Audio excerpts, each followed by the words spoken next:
Hello and a very warm welcome to ET Studios GCC Giants. I'm your host Divina Lasson. Now, enterprise transformation used to mean digitization or adopting new systems. But today, that definition is evolving. With AI reshaping work, new talent expectations emerging, and disruption coming faster than ever, organizations are being forced to rethink not just technology, but how they operate at their core. So the real question is, how do leaders truly reimagine transformation for the next decade? And how GCCs are becoming operational command centers, especially for global financial institutions? To deep dive into this and much more, I'd like to warmly welcome our guest today. Joining us, Sagar Porayil Vadakkinakathu, CTO, Mindsprint, and Mohua Sengupta, SVP and Country Head, The Standard. Very warm welcome to ET Studios. Thank you both for joining us today. Thank you. Thank you for having us here. Thank you.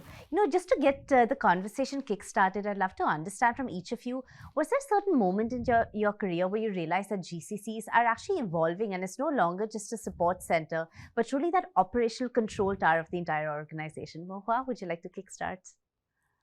Well, for me, it was when I first joined the GCC industry. I was a long timer in IT services, and we knew that GCCs are back office operations or technology delivery under the guidance of headquarters. And when I joined the GCC industry, that was exactly what was happening. And being the new kid on the block, I just asked, okay, why can't we do this or why can't we do that from here? It's very doable. We have the skill set, we have the capability, why not? And what I realized is leadership in the headquarters, in the enterprise leadership was very, very ready for it. And they said, yeah, why not? You want to take it forward?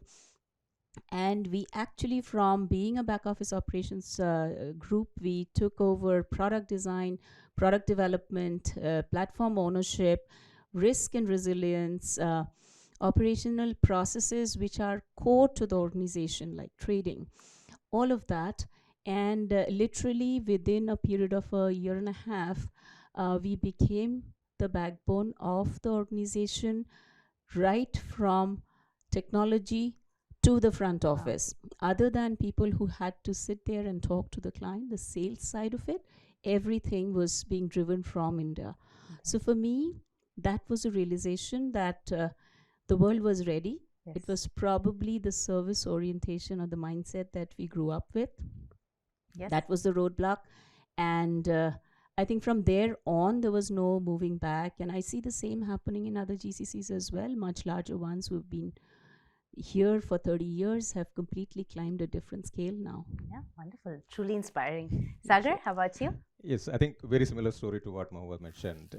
I spent good amount of my time in IT services organization before joining Mindsprint. And Mindsprint has a very unique proposition of being a GCC for the parent organization, but yes.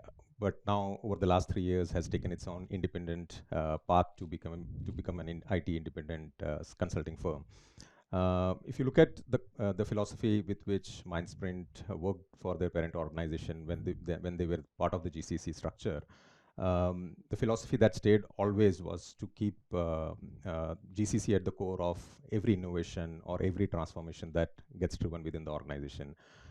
If you look at the parent group, which is Olam, they are into food and commodity trading, and its operations in 65 countries. Some of the countries where we operate is in the Western African countries, where countries like Senegal, Ghana, Nigeria, some of the countries in Southeast Asian area, where Thailand, Vietnam, where labor arbitrage to move the work to offshore never holds good, because you get cheaper labor in some of these geographies.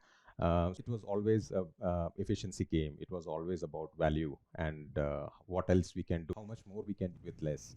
And that kind of a transformation where efficiency at the core, I'm talking about almost a decade and a half back, when efficiency was at the core of driving transformation, you cannot be at the backstage. You have to be at the center. And there is a saying within the organization that you cannot give your car keys to someone else if you want to take the future in your hands. So we always took help of consulting companies, we took help of GSIs, but the decisions that Mohua spoke about, like product decision, design decisions, architectural considerations, which platforms to pick, all actually stayed within the GCC. and that actually helped us a lot, and that gave us the confidence that any change in the technology that is happening currently at an unprecedented pace, or even any kind of a supply chain disruptions, we have our future in our own hands. So it's very critical for the GCCs, and I see that a lot of the GCCs have evolved in that journey to take the control of their future in their own hands, and becoming a partner for the headquartered organization to drive innovation, drive transformation within from India, which is the GCC center. Wonderful. And Mindsprint really sits at a very interesting intersection, right? Can you tell us a little bit about how GCCs can partner with tech partners, tech experts to really keep up with all this transformation that we are talking about Absolutely. today? I think I mentioned that it's not about operating in silo. Even if you are a GCC, there are a lot of areas where you can take help of consulting companies like us. I would say there are three areas where a technology partner like us can come and help the GCCs to drive their transformation journey much faster. One is obviously the speed. Tech companies like us have the culture of experimenting with newer tech, have the culture of adopting newer practices much faster than some of our industry peers. So that is something that we can be leveraged significantly, where GCCs can take the support of a technology company or IT consulting company like us to drive this whole culture of innovation within the organization. Second, I would say, is the cross-functional, cross-industry experience. Sometimes the GCC is obviously focused on one particular industry, but there are multiple things that happen in different industries across the board, and those practices can come relevant in the context of GCC as well. Third is the kind of talent infusion we can make, because we are always in the lookout of bright talent. We have the learning and development structure, which helps to create that continuous learning program within the organization, where the ability to create a talent from point 1 to point 2 to point 10, and internally we call it as the 10x potential talent, right, where they can deliver more at a much shorter pace. So these are the three areas where I think GCC can certainly help by working alongside the technology partner of their choice. Wonderful. Thank you for that. And Mohua, coming to you from tech to insurance, now you come from one of the most regulated industries out there. How would you say Indian GCCs are keeping up with the complexity of global regulations, right? And ultimately, of course, GCCs, as we are discussing, are innovation hubs. So how does the innovation stay alive while keeping in mind this highly complex environment? So two things I would talk about. One, regulations that are global regulations, or like the enterprise headquartered countries regulation, that has to be run as a tango. It cannot be that we will drive everything, because we don't have the knowledge or the understanding of the implication. Sure. So from a regulations perspective, I do believe wherever be the ownership, it should be driven together. Second thing is how you look at regulation. If the regulations are looked at as a checkpoint from outside, that's one thing. Versus if you look at regulations as an engineering input, then it becomes a part of your design. If our design engineers, our enterprise architects, if they know and understand the implication of those regulations, then they bake it in the design point itself.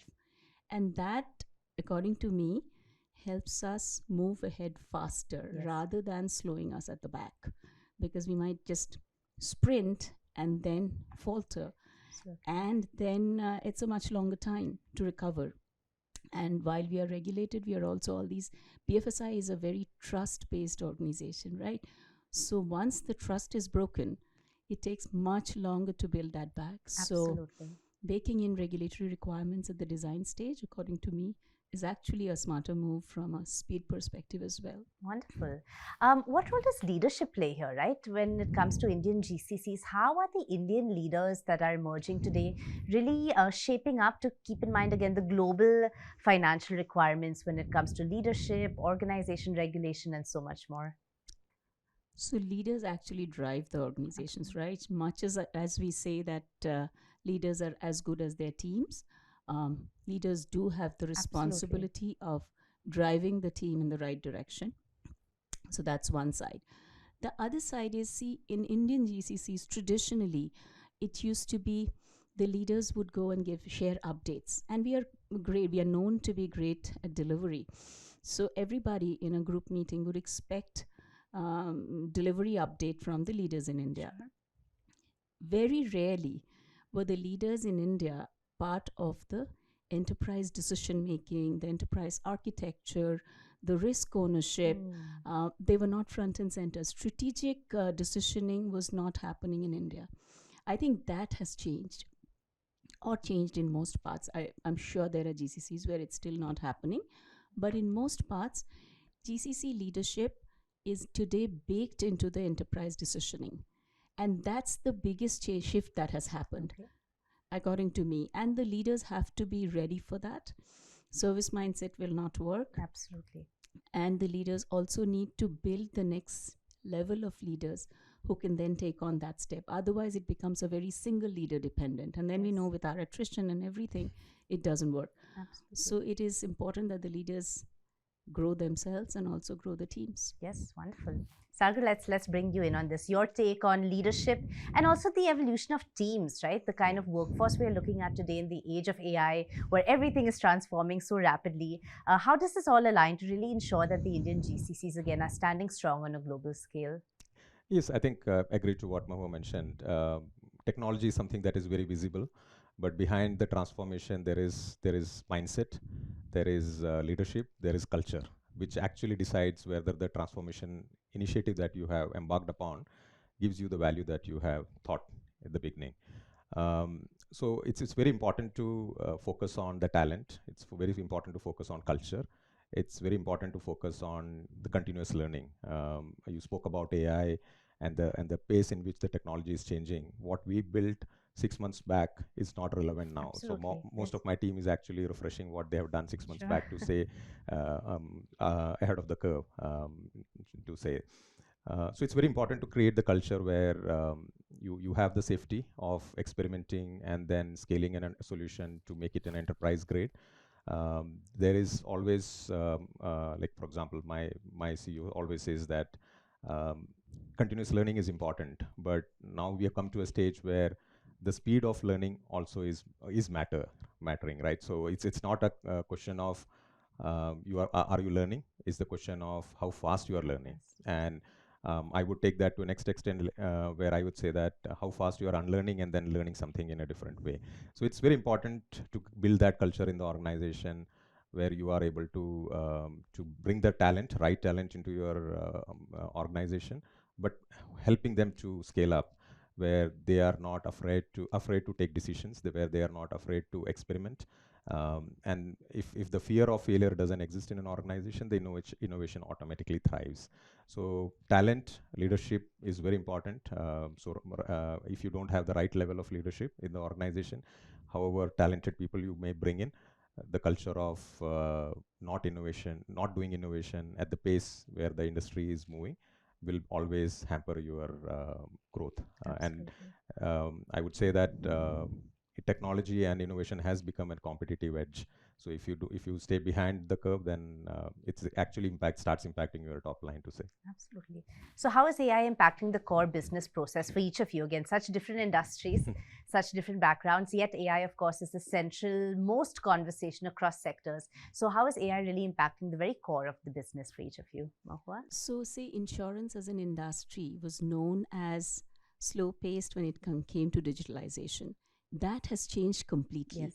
Today, insurance is really leapfrogging, and AI is helping us. See, most of our processes, the insurance industry was very heavily dependent on, say, Excel-based actuarial work. That was the core of us. Today, AI is taking over a lot of that. A big chunk of that is becoming much faster, much less people dependent.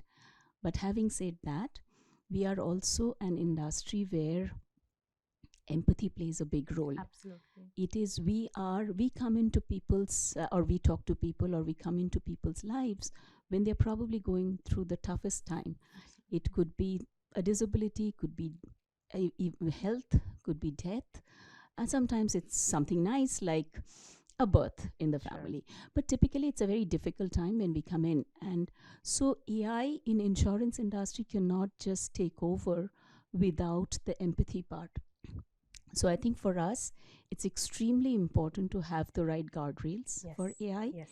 and also build in that user experience around AI, which retains that empathy within the whatever we are doing in our process flows, in our workflows. And us as an organization, we are not looking at the standard is not looking at the lowest hanging fruits like chatbots, etc. We are looking at workflows, we are looking at processes which can be automated and made better and more efficient with AI, of course, with the right guardrails. So. Absolutely.